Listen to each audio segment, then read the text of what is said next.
This video is brought to you by True Tales of Buried Treasure, the largest collection of old treasure magazines in the West. We're pleased to announce that we are now selling our physical magazines directly on our website. You can browse by magazine title or search for a particular issue using the search bar. To pay us a visit, please click the link in the description. Enjoy. Tales of lost gold and the men who failed to recover it are always captivating. Details about the miners' whereabouts are usually clouded with uncertainty, muddled by conflicting accounts. Many wonder why those who heard such stories, often from dying prospectors, didn't rush out at once to search for these hidden fortunes. But in truth, there were often solid reasons why a man couldn't just abandon everything and head off across the country chasing after treasure. This particular story, passed down through 4 men over the years, tells of a near discovery in Basin, Montana. A strike that came close to being developed, but never was. Around 1950, I had an old prospector and miner named Al Briggs working for me on a claim in Butte, Montana. Briggs was a seasoned wanderer of the West, having dug and prospected in nearly every state. A quiet, solitary fellow, he rarely opened up about his life. That's why I was so surprised when he confided in me the tale of a lost gold mine near Basin. Back around World War I, Briggs had been living in a small Nevada mining town when he learned that an old friend, prospector Al Jenkins, had been hospitalized. Briggs went to see him and found Jenkins gravely ill, with little chance of recovery. Grateful for the visit and unwilling to take his secret to the grave, Jenkins shared a story he had never told anyone before. Years earlier, Jenkins had uncovered a rich vein of gold on a claim northwest of Basin. He had been grubstaked by a banker from Butte, just 30 miles away, a man whose involvement tied the hidden strike to one of Montana's most storied mining regions. In those days, many businessmen, or simply those with extra cash, would grub stake prospectors by supplying money for food and provisions. In exchange for their investment and a 50% share of any claim, the prospector provided the labor and expertise, often working from dawn to dusk, completely on his own. The life of a prospector was harsh and lonely, built on hard work and meager comforts. Yet without a grubstake, most had no way to buy supplies or dedicate time to searching for minerals and developing promising veins. The arrangement was simple. The prospector toiled endlessly in hopes of striking it rich, while the man who supplied the stake waited at home in comfort, holding equal rights to the claim. Few of these agreements were formalized in writing. More often, they were sealed with nothing more than a handshake, a gentleman's agreement. But as Jenkins discovered, being a gentleman was not a requirement to enter such a pact. Unsure about the details of his own contract, Jenkins returned to Butte and asked the banker to clarify the terms.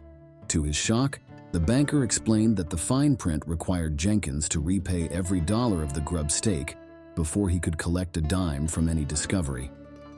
In other words, the banker would receive half of the claim outright, plus repayment of his investment, leaving Jenkins with far less than he had bargained for.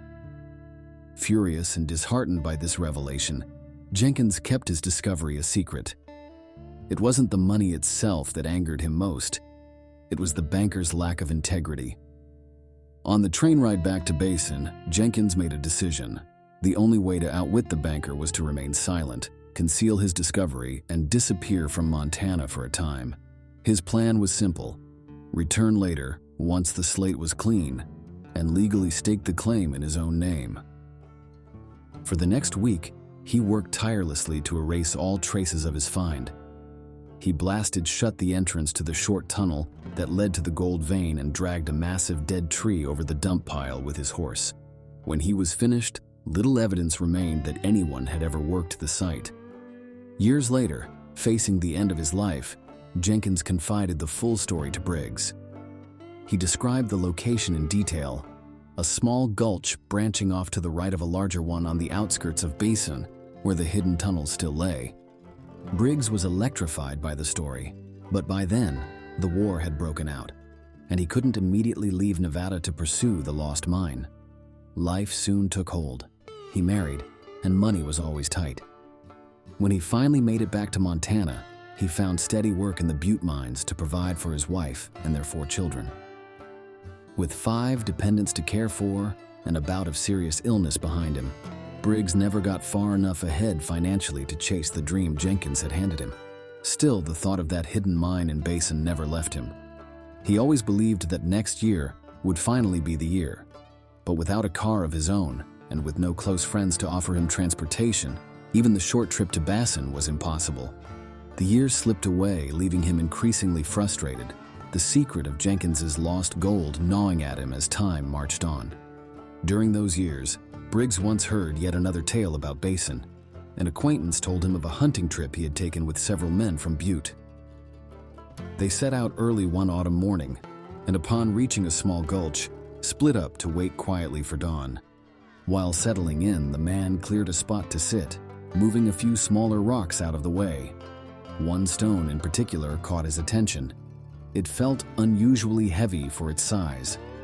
Trusting his miner's instincts, he hefted it a few times, slipped it into his pocket, and thought no more of it as the excitement of the hunt took over. Later that afternoon, back in Butte, he picked up his jacket and was struck by its unexpected weight. Digging into the pocket, he rediscovered the rock and carried it to a brighter light. To his amazement, veins of gold glimmered within it. Thrilled, he wasted no time driving back to Basin to find the gulch where he had sat that morning. But despite repeated efforts, he never could pinpoint the exact spot. He searched again and again, only to come up empty-handed. When Briggs heard this story, he was electrified. The gulch described sounded just like the one Jenkins had told him about years earlier. But Briggs kept his thoughts to himself, sharing the connection only with me. By the time my own mining venture failed after striking a massive body of water, Briggs had vanished from my life. Jenkins had first uncovered the Basin strike around the turn of the century. Briggs received his tale just before World War I. The hunter's gold-laden rock appeared around the time of the Korean War. Now they are all gone, and I alone hold the memory of both accounts. I had long planned to go to Basin myself, but never did. And now the directions I once knew have faded from memory. I can no longer recall the precise landmarks. Somewhere out there, near Basin, lies a gold bonanza, known to at least 4 men yet never claimed. Thanks for watching.